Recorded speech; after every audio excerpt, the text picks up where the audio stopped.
Hello everyone, I'm Nupur Chawla and I welcome you all to this CEC lecture series.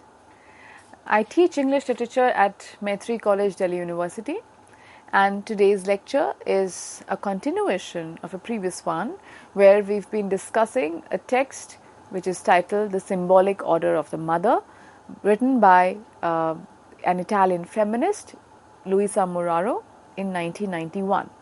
So in the previous lecture we looked at some of the, primarily we looked at the premise of the text, and we said that how she's talking about the idea of philosophy and culture, and how both these disciplines in a way frame certain set of ideas that contribute to the subjugation of women.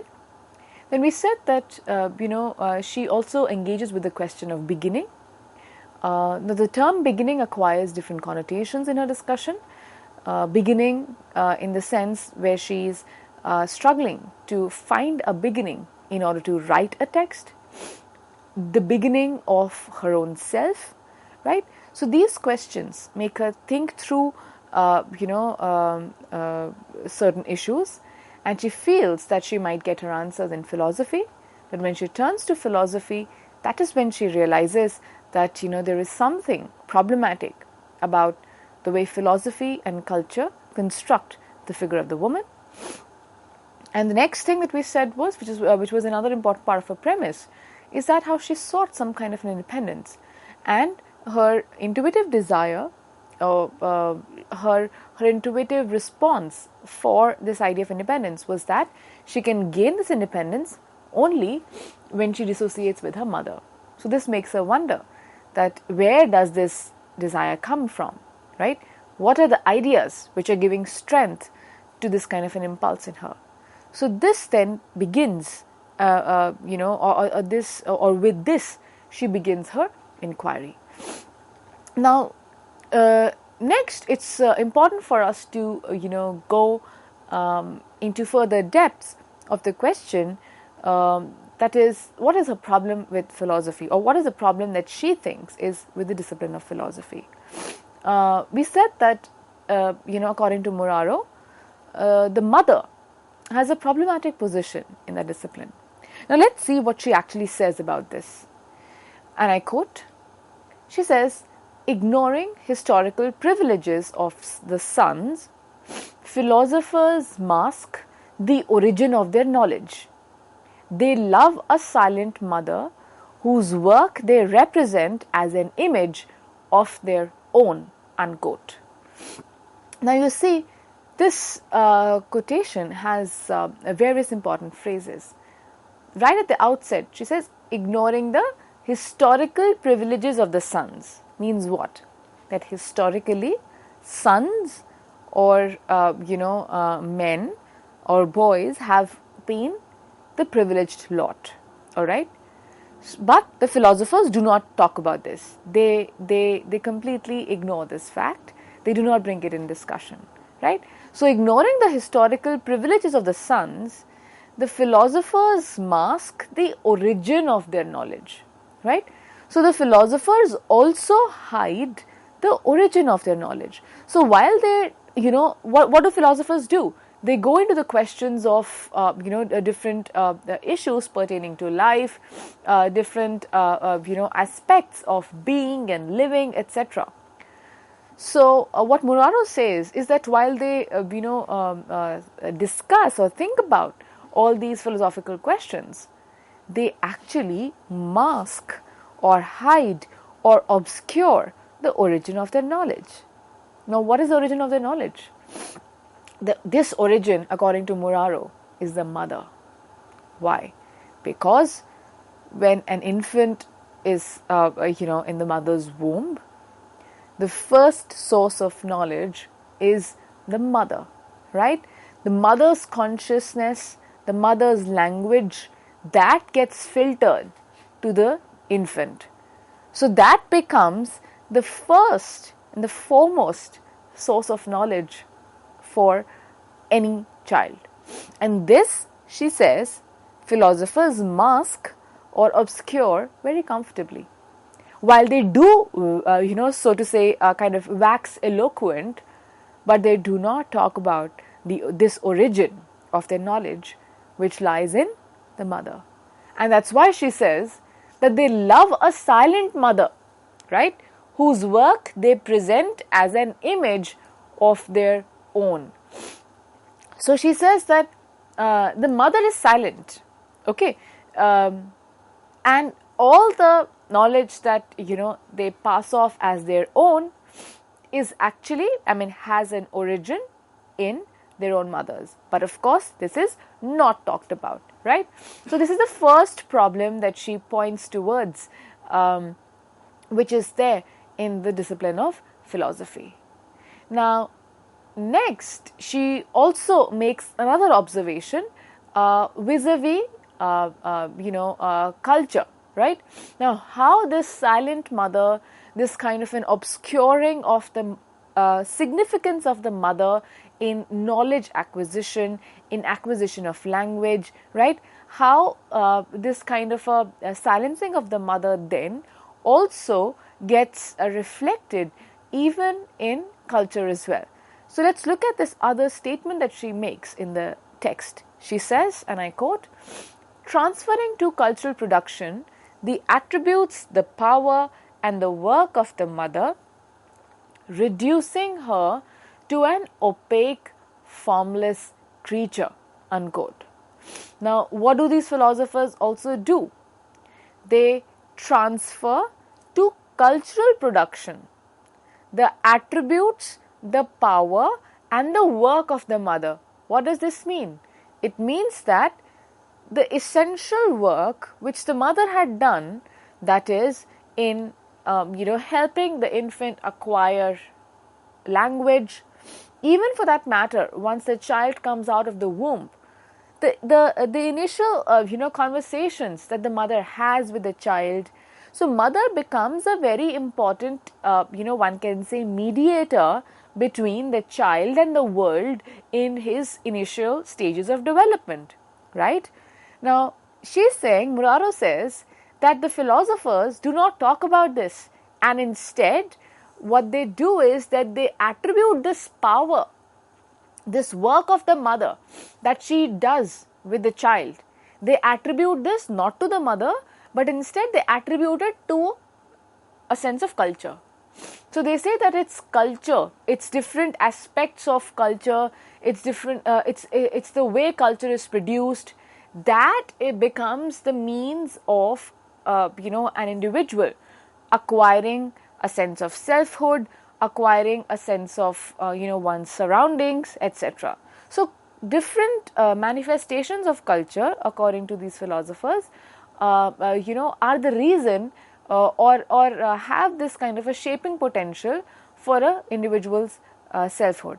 But instead, according to Muraro, this power, as she calls it, and this work originally belongs to the mother, and the different aspects of culture and cultural production come only later. But at the outset, in the very initial stages, it's the mother that has done the work, but nobody talks about her, and that's why she says, thereby, this kind of a thought then reduces the mother to an opaque, formless creature. Opaque, something which is of no importance. Formless, again, not very significant, right? Does not have very defined contours. So the mother stands ignored, right? So these two are the important, questions, or the important disagreements that she has with philosophy.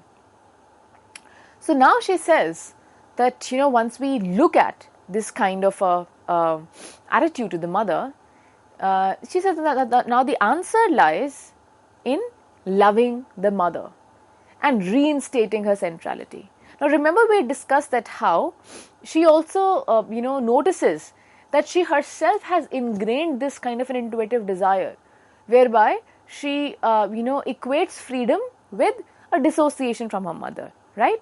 Now that she has noticed that where is this desire coming from, or where is this understanding coming from, which is from philosophy and culture. She says that I need to question this. So in order to go beyond this, obscuring of the mother, in order to go beyond this belittling of the mother, she says the answer lies in loving the mother, right?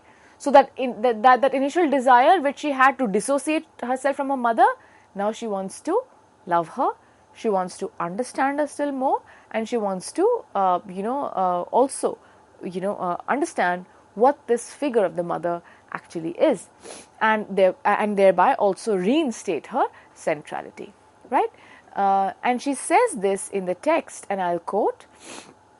She says, to love the mother, only this beginning frees me from the trap of a culture that, by not teaching me to love my mother, has also deprived me of the strength to change it, unquote.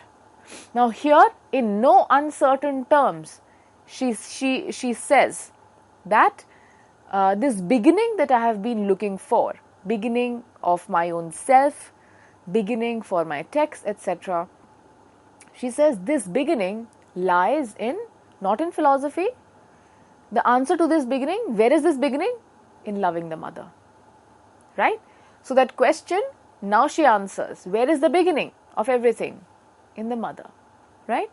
And she says that once I acknowledge this this beginning in the mother, she says this acknowledgement immediately frees me from the trap of a culture which has always taught me that how mothers are not very significant, or which never taught me how to love a mother, how to love my mother, how to treat her with some kind of an importance.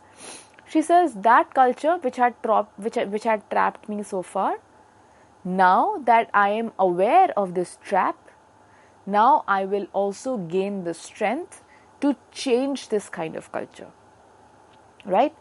So this understanding which had deprived me of the strength to bring about a change, as she says, now as I learn to love the mother, as I learn to appreciate the centrality that she has in an individual's selfhood, not just in an individual selfhood and life, but even broadly in culture, once I acknowledge this significance, I gain the strength to bring about a change, right?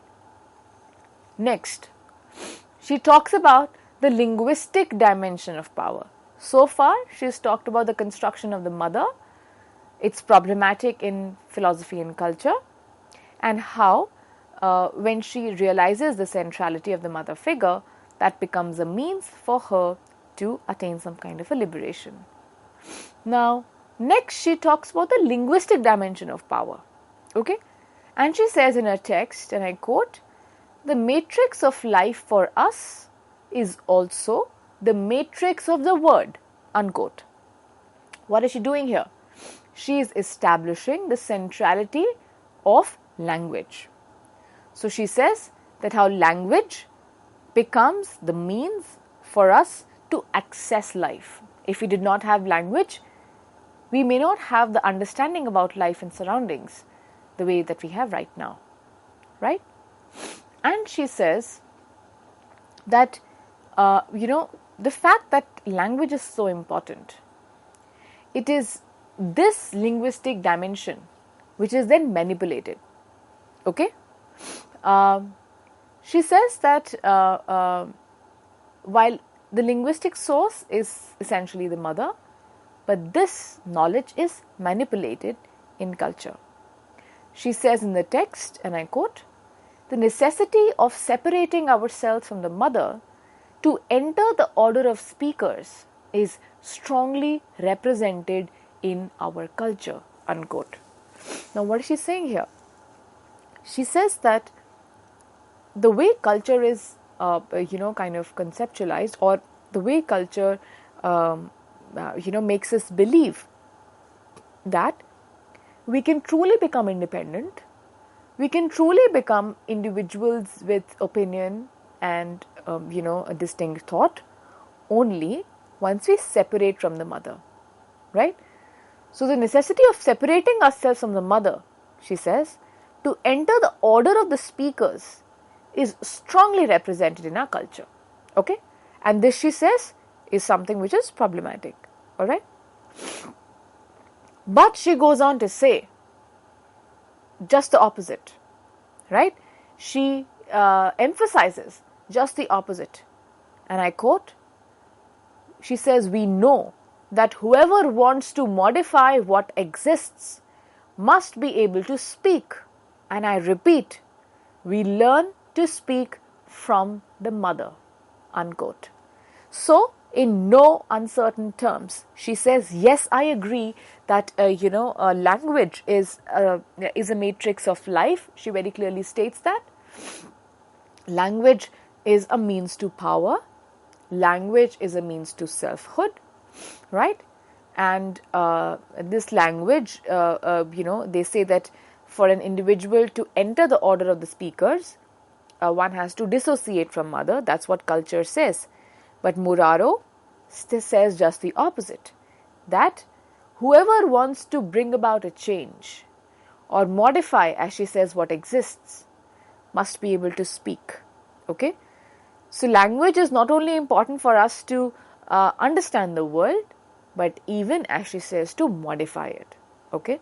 So she says that whoever wants to modify must be able to speak. And she emphasizes, she says, I repeat, that we learn to speak from the mother. Right? So again, which means what? That the mother becomes the center not just of, linguistic understanding, the center of, linguistic exposure, but at the same time, she also becomes the means through which one would acquire the agency to also bring about a change. Okay, so we see that how wonderfully she, weaves this conceptual thread around the mother. Now, one might otherwise wonder that, she has written an entire book on the symbolic order of the mother. So, but we see, through this discussion that how, she's picked up this mother figure, and through that, she has tried to, in a way, kind of think through the politics of women, think through the fact that how in different fields of knowledge in society, how they have been centrally, dominated by men. They have only pertained to, questions of men, and they have completely sidelined the significance of women or their contribution to knowledge production, right? From there, she links it to the idea of language. So, you know what, we notice that while she does engage with the discipline of culture, with the discipline of philosophy, but language then becomes another very important point of engagement for Muraro, right? So, she emphasizes that how language is not only a point of, or is not only a means of cognition for an individual, a means to define one's surroundings, a means to understand one's surroundings, but at the same time, it also is associated with the power to bring about a change. And that's what she said in just the last quote. She says that if we want to, or anybody or whoever wants to modify what exists, must be able to speak. Which means what? That if we go over the quote once again, she says, we know that whoever wants to modify what exists must be able to speak. Now look at the word must be able to speak. And I repeat, we learn to speak from the mother. So speaking is important. Why? Because being able to voice your concerns, being able to state or express your disapprovals, all of this, requires language and requires this ability to speak. So how speaking, expressing, stating is at the center of asserting oneself. And this, after having established the power of speaking, she traces it back to the the fountainhead of this ability to speak, from where we acquire this ability to speak, and we acquire it through the mother. So she says that there's such a powerful technique that we have, or this powerful human ability, which is traced back to mother, is quite kind of also makes us aware of this quite an ironic reality, that how such an important role that the mother has always played in history and even in the present moment, how this is so very easily obscured. And she gives the examples of the philosophers also, that how they hide their source of knowledge, their actual source of knowledge. Knowledge, again, through language which comes from mother. So the mother is not talked about, but instead, what becomes the focus? The focus is the knowledge, or the point that they make, or the ideas that they want to convey, right? So all this, she says, is problematic, and she's also very self-aware. Because in these two essays, she very clearly says that how she herself was also some kind of a victim of this phenomenon until she sat and thought about it. She herself was made to believe that freedom would mean dissociation from the mother. And this idea came from these disciplines of culture and philosophy, right? It's only when she thought about it, that why is she supposed to dissociate from the mother in order to attain freedom? Why, sideline the mother in order to definitely acquire a sense of selfhood? That's when she starts to understand this discursive manipulation that goes on in the two disciplines, right? And from there, she then says that this beginning which I had been searching for, the philosophical beginning of her own self, the beginning of the text that she wants to write, this answer, she says, lies in one thing, that is learning to love the mother again. Which means what? Learning to keep at the center the role played by the mother, which otherwise has been obscured for most parts. So you see, that forms the crux of what Luisa Muraro would call politics of women, and she discusses it at length vis-a-vis philosophy and culture. So while these two aspects talk about while these first two chapters talk about the difficulty of the beginning, and they talk about the gift of the word, as she says, from the mother, she takes forward this discussion in the other parts of the book. And I would urge you to kind of read the book and understand what Muraro actually does here, right? So this kind of concludes her discussion of the symbolic order of the mother in the first two chapters. And if you're interested, you might also want to look at certain the idea of gender difference that she talks about in her other texts as well, right? So a very, very active feminist, Luisa Muraro, then brings our attention to these essential questions.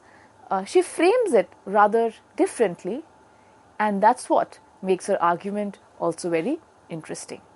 Thank you.